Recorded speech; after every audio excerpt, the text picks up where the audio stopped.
Welcome to the Articulated Podcast. Today is a little different from our normal podcast episode, but it's very, very special. And so today we'll be talking about the relationship between art, culture, diplomacy, and power, and why culture is often central to how nations understand themselves and how they're also understood by others. And so today we're honored to welcome Ambassador Schneider, a diplomat, scholar, and cultural strategist whose career has explored art, media, and performance, and has investigated how they can all shape international understanding. She has served as the United States Ambassador to the Netherlands and is now a distinguished professor in the practice of diplomacy at Georgetown University. She co-founded the Laboratory for Global Performance in Politics, where she helps bring together artists, policymakers, and communities to reimagine diplomacy through the power of storytelling and performance. From her work on cultural diplomacy and relations with cultures all around the world, Ambassador Schneider has shown how culture can be a tool for peace building, dialogue, and change. Ambassador Schneider, welcome to the podcast. Thank you so much, Yuki. I'm thrilled to be here. Thank you for inviting me. I'm super excited to host you as my first guest on Articulated. And so you started as an art historian focused on 17th century Dutch art and Rembrandt, and then you became a U.S. ambassador to the Netherlands. And so how did studying art prepare you for diplomacy? Well, I should say that when I was studying art history, which I did as an undergraduate and for my PhD, both at Harvard, I had no idea that I would ever be a diplomat. I am lucky to teach at Georgetown in the School of Foreign Service, where many students enter with the goal of one day becoming an ambassador. For me, that wasn't on my mind at all. I knew ambassadors existed. I had no idea how they got to be there or what they did. So I was interested in art history. I got particularly interested in 17th century Holland because of my wonderful professor and mentor, Seymour Slive, who was an incredibly dynamic and engaging teacher. And of course, Rembrandt's a pretty fascinating subject to study. So I was happily teaching art history at Georgetown. I organized a Rembrandt exhibition at the National Gallery, Rembrandt's landscape prints and drawings. I wrote a book on Rembrandt's landscape paintings, did the exhibition catalog on his landscape prints and drawings for the National Gallery, all going along fine. And until Bill Clinton decided to run for president, and my husband and I had become friends with the Clintons for about a decade when he decided to run through a social gathering called Renaissance Weekend. And we'd visited them in Arkansas and saw them whenever they came to Washington. And so I was very familiar with what he stood for and believed in. And when he decided to run for president in the fall of 1991, when President H.W. Bush had a 90% approval rating. It didn't look very promising, but nonetheless, when he decided to run for president, my husband Tom and I were among the first, and at that point, the very few people who were really supporting him and helping him. So we became involved in the campaign, and all along I kept my job at Georgetown and just helped in whatever way I could. And when he was elected in the first term, I was the vice chair of something called the President's Committee on the Arts and Humanities, one of the many things that Trump has disbanded. It was a public-private organization that did, I would say, timely projects. When I was there, we did a whole lot around the year 2000, and there were celebrations of the year 2000 or commemorations marking it all over the world. I had one in my embassy, a World War II oral history project. So these are all projects around the relationship between the United States and the host country. So anyway, that got me into art policy because before that I'd been in the 17th century. And by then I knew many people who were ambassadors and had visited them and, had a better understanding of what this was. And so I was asked by President Clinton to be the ambassador to the Netherlands. And that happened because the United States has a system where about a third of our ambassadors are what is called political appointees. That means they have not risen up through the Foreign Service, but instead are selected just to have one term as ambassador, and they are selected from private life. I was not a very typical profile for this. Usually they are people who've raised significant funds for the president and not very many professors. Uh, but I was also unusual for a political appointee in that I knew a great deal about the country where I was going. I spoke the language, I spoke Dutch, I'd been to the country about 25 times. I knew the history and the culture very well. Um, what I didn't know so well was international affairs. So I did learn that there we have a great system where not only do you have a 2-week class where you learn about the really administrative workings of the State Department, but you also have free reign of the State Department to make appointments and talk with every kind of relevant bureau person that you might be working with when you are ambassador. And, for a lifelong professor, which means a lifelong learner, this was fantastic for me. So, to talk about how my background in culture impacted my work as ambassador, I would say again, this was not something that I had particularly planned out. I knew that culture would be a priority for me, but what kind of shape that would take, I didn't really know. And I should say that within the State Department, there is generally, and this is general, there are always exceptions. There's a general appreciation for culture, but there is absolutely not the sense that it is something significant and something that can impact significant policy goals. That's the Right. overall sense. I did not feel that way, but I still didn't know exactly how this was going to work. And what I discovered early on that using culture, and I did it in many, many different ways, could be an incredible tool in building trust, which eventually could lead, and for me, it did lead to accomplishing very concrete policy goals. It's not what people often say is like, what's the impact? So you held a concert. What did that produce? And that's not how it works.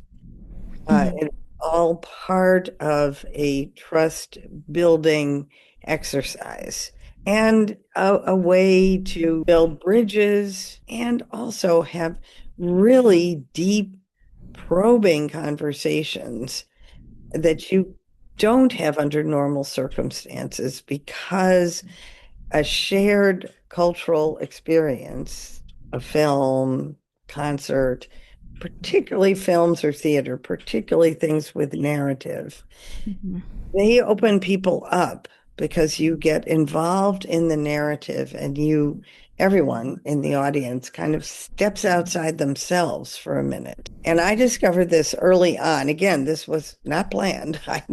I discovered this early on. I arrived in the Netherlands in August of 1998, and the film Saving Private Ryan had just come out.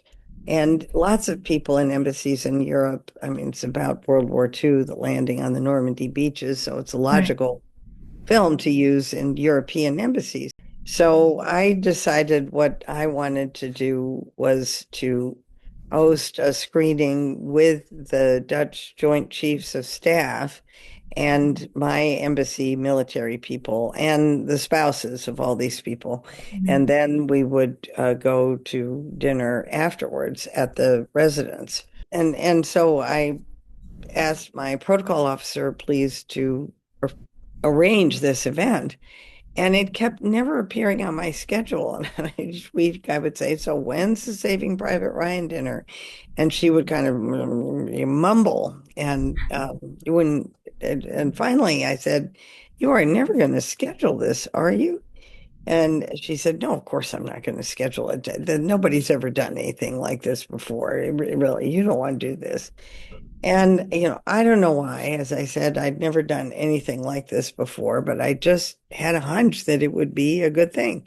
Mhm. And so I said, well, I really am telling you, you have to schedule it. And if it's a catastrophe, you can say, I told you so. And so we did. So there's a very strange sight of all the ambassador and all these Dutch military leaders and my military staff at this movie theater in sort of late afternoon on a weekday. It was a very odd sight.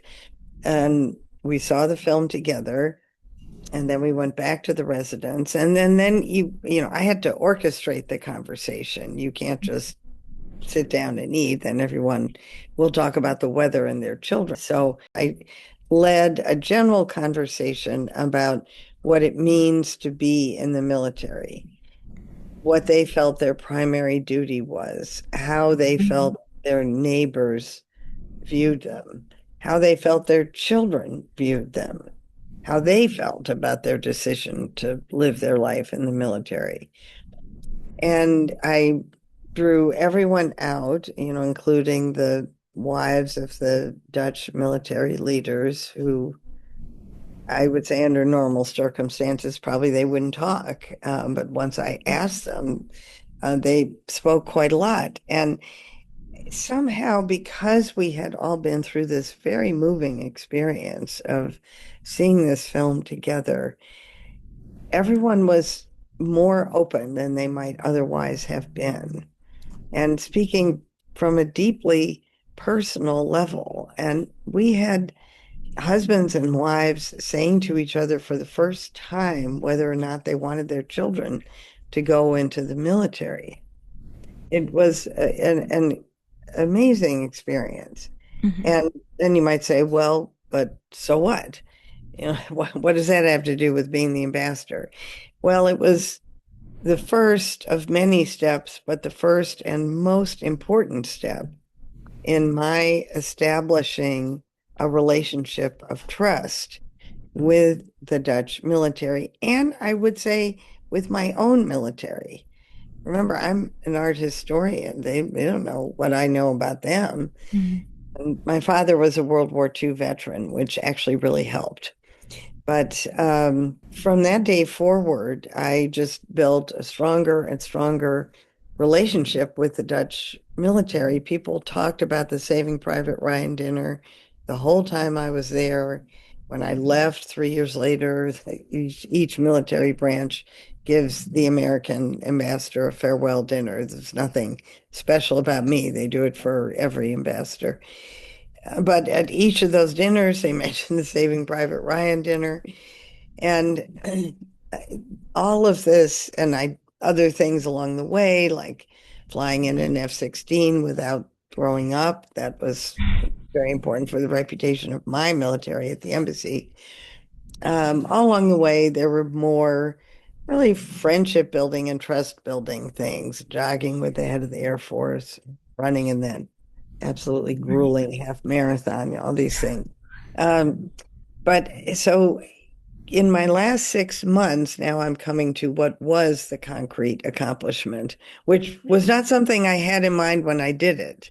Mhm. That's why I think the State Department, understandably, is very goal oriented, but that's not always realistic to say here are our 13 country goals, and this event is going to accomplish this goal. It just doesn't necessarily work that way.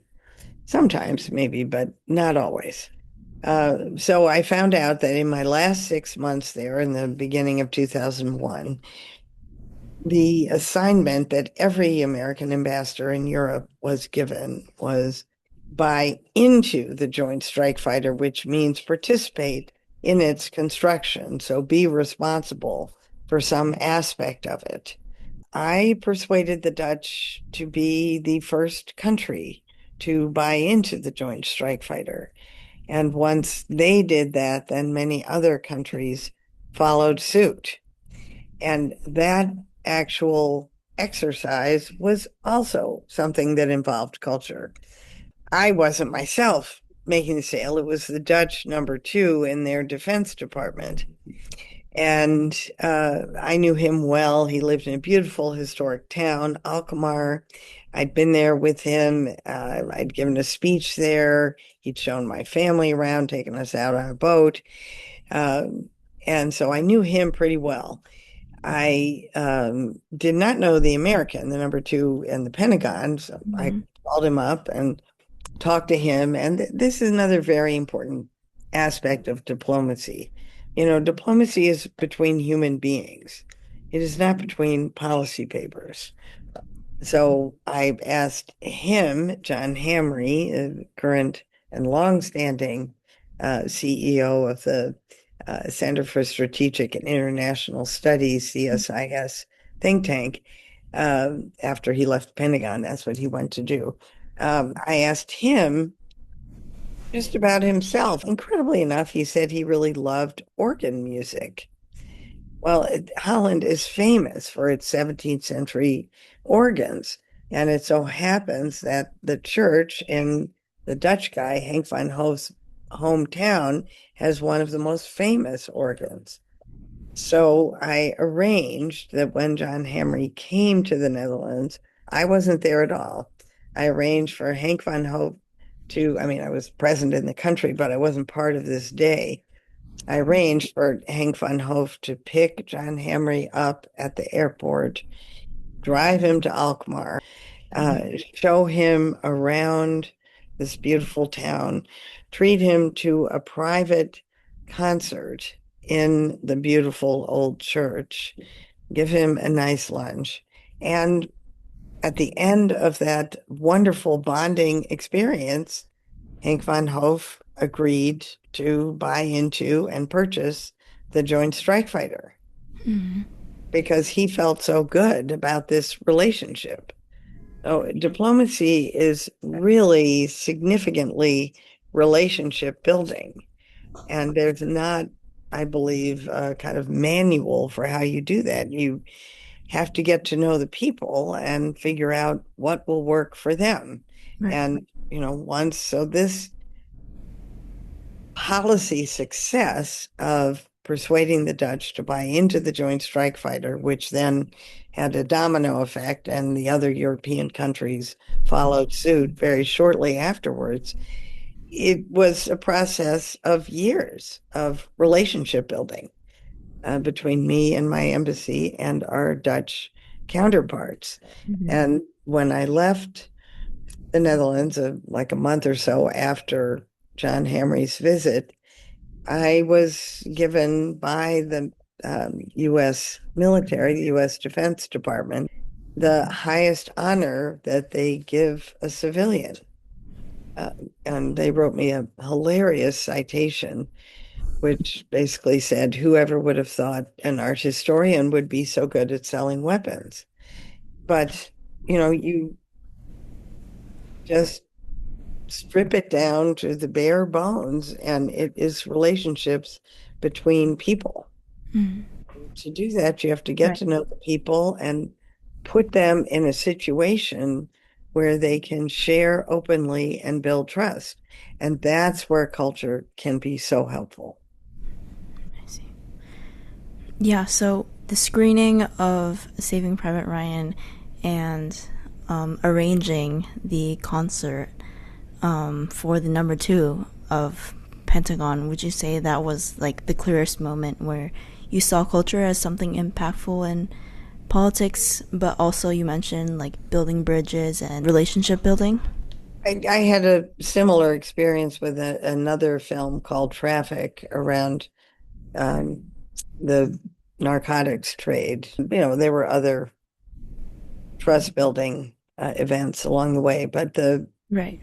film screening of Traffic with the Justice Department and my DEA people and the dinner following point, what you take away from the film is this is a huge, huge, complex problem, and no one has the answers.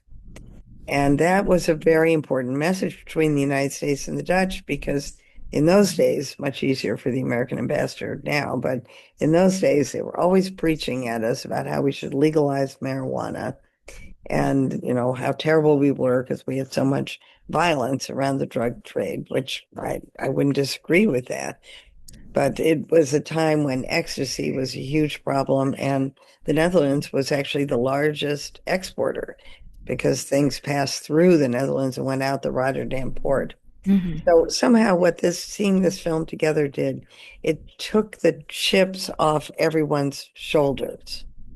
It really left everyone feeling, wow, no one has the answer. And we have really got to work together to solve this problem. And two very concrete things came as a result of that dinner. One was, strangely, the Dutch drug interdiction efforts were on a Monday to Friday, 9 to 5 schedule. So if our people got a tip that somebody might be coming through the country on a weekend, free pass. Nobody's going to do anything. Or at night. And Right. this, and we had tried to persuade them to go 24/7, but we had not succeeded.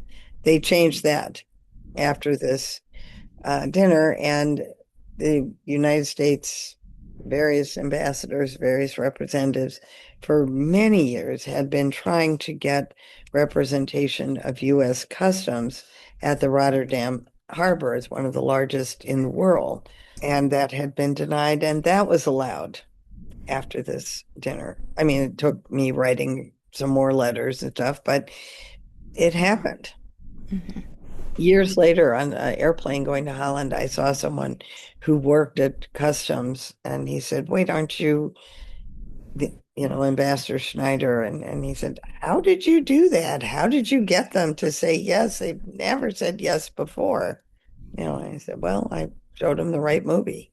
I think that's really powerful. And I, prior to this, like, I didn't think of like diplomacy as, just like relationship building and like dinners and like things like that. But it's really all about like the deep down, like, core of what it really means to be human. And so I think when people hear cultural diplomacy on the news, they may think of like world leaders trying cuisines from their counterparts' countries or giving each other gifts from their own culture as an example of like amicable diplomatic exchange. But do you think that's like a good example of like cultural diplomacy, or what are people missing from what they understand from cultural diplomacy on the news? Well, if you know any time that cultural diplomacy is mentioned on the news, I would love to know it. That would be fantastic. As far as I'm aware, it's not a big topic. But I think a mistake that can be made is um, thinking of cultural diplomacy as a kind of transactional thing. Like if we do this, we will accomplish this. And that's not likely to be successful. But many people understand the relationship building concept of it. Uh, but a way that I look at culture that is perhaps different from the ways it is often practiced by, let's say, large global powers like the United States. It often in the United States involves the United States sending American something, writers, musicians, actors, sometimes social influencers, whatever it is, to the country and engaging with people there, which is a great thing. But the nature of the relationship is a little bit like we are coming to you to share our expertise with you. And it's often very much appreciated and valued and leads to, positive relationships and trust building. I don't like so much the power dynamics because the implication is the United States is better at this and we're going to show you what we do. And so you miss sometimes the incredible artistic, cultural talent, capacity of people in other countries. So I like to look at cultural diplomacy not just as output, as sending out cultural emissaries, but also as intake, which means using culture as a way to understand other countries. Mm-hmm. So it's not just always about American culture, but what can I learn about another country through its culture? An example of this is the Arab Spring, where in general, and there were some exceptions, but in general, the policy community and very knowledgeable, experienced, well-informed people about the Arab world were taken by surprise by when the revolutions blew up one after another, from Tunisia to Egypt to Syria, Libya, etc. And it's not that they didn't know that these countries were ruled by brutal dictators. Of course they did. What they didn't know was that these countries were at the breaking point. Mm-hmm. And that you could understand from culture, from novels, particularly hip hop music. And you could Wow. really understand from these stories. I mean, in Egypt, the most popular book, which was turned into a film, this isn't some obscure, inaccessible thing, called the Yakubian Building. It charts how at every level of society, if you're very rich or extremely poor, corruption and bribery stop you at every level Mm-hmm. from achieving anything on your own merits.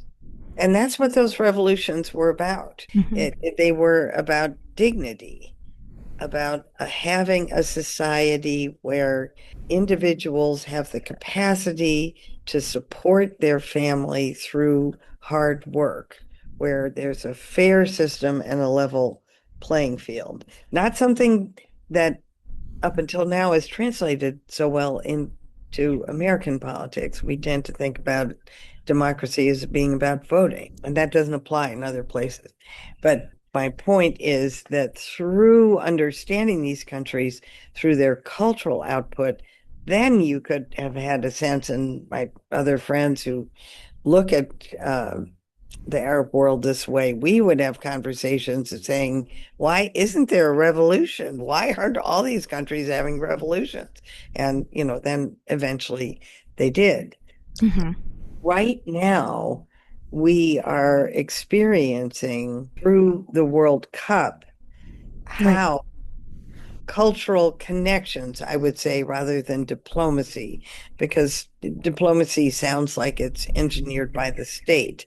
And this is true people to people diplomacy that is taking place. And, you can spend hours on Instagram looking at, I have kind of tended to do, looking at these wonderful videos of all the different people coming to the United States and, manifesting their culture in very fun and funny ways. The Norwegians rowing in Times Square and the Dutch mobs dressed in orange dancing all over the place, the Right. Scots playing their bagpipes.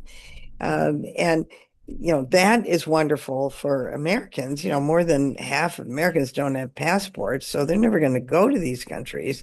Mm-hmm. So they are experiencing other cultures through their visitors, but even more striking is what the visitors are experiencing. And, there are thousands and thousands of interviews of people saying, wow, I just can't believe how warm and welcoming and kind these Americans are. They thought they were coming to Trump's America, and they have discovered that they are just coming to America Mm. and that the people are not Trump. Plus, I think there's a kind of discovery on our end too. I mean, I am not a huge fan of ranch dressing, but suddenly, everyone loves, these people love Yeah, it's ranch such a craze dressing. now. They love the, barbecue and such and really unlikely connections. I mean, it's really showing the warmth of American people. We are experiencing a humanization of the United States, having people see us as a people, not as the government. Doesn't make the government go away. I mean, Trump, as usual, is completely out of Right. tune, with everything, but he's kind of background noise. And the experience that people are having is so resonant. And then, of course, amplified over and over Mhm. through social media. And this, I have to emphasize, this wasn't planned. State Department didn't have a ranch dressing strategy. This is just, spontaneous people to people connections. It Mhm. reminds me of something a group of Pakistani students said to me the first time I went there, and I was speaking to a group at Lum's University in Lahore, and they greeted me very warmly and they said, "Welcome. When we say we hate America, we never mean the people." And I think Americans sometimes, when they say they hate a country, they don't make a big difference between the government and the people because they don't have any experience of this. And the Right. World Cup is giving us the opportunity, and we have a whole other month of it, the opportunity to show that we do see the people Yeah. and we do care for the people and we're curious about the people. So I don't think anyone could have predicted what an incredibly powerful, positive experience hosting the World Cup would be. So easy to get caught up in what the administration's doing, like what's going on in foreign policy and like domestic policy and all that stuff. But like you've mentioned, like the World Cup and what it's done for like Americans and also connecting them with like various like global cultures and like ranch dressing and like people dressing up in like orange, and it's just such, it's so great to see like these exchanges like occurring and these connections occurring. And so what I wanted to ask for our last question is, how do we bring those types of connections into, actual change and like kind of progressing forward? Like what's next for cultural diplomacy and kind of, as we kind of move through a weird contentious time in policy right now, how do we actually bring those types of connections to life, and kind of progress and maybe move policy toward a more positive light? Well, I'm not sure it's going to be a top-down thing. A lot of what works in building cultural connections and cultural diplomacy is just literally noticing what is going on and building on it. So I don't expect, I mean, maybe the State Department will have a slightly more advanced culinary diplomacy program or more, put more money behind culinary diplomacy. But, I don't think it necessarily would work if suddenly embassies around the world start hosting dinners with barbecue and ranch dressing.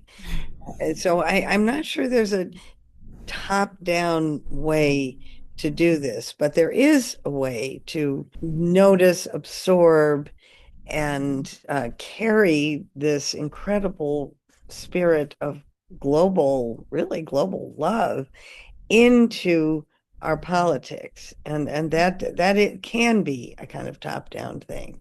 So that means that politicians we're having an election in 2028. We have a very stark difference here between, is the world of President Trump, or is the world of the World Cup? And I think it just takes, and this isn't automatic. You can be amazed how, politicians just kind of pursue their agendas. And not that they have personal agendas, it's just this is, the party platform or whatever.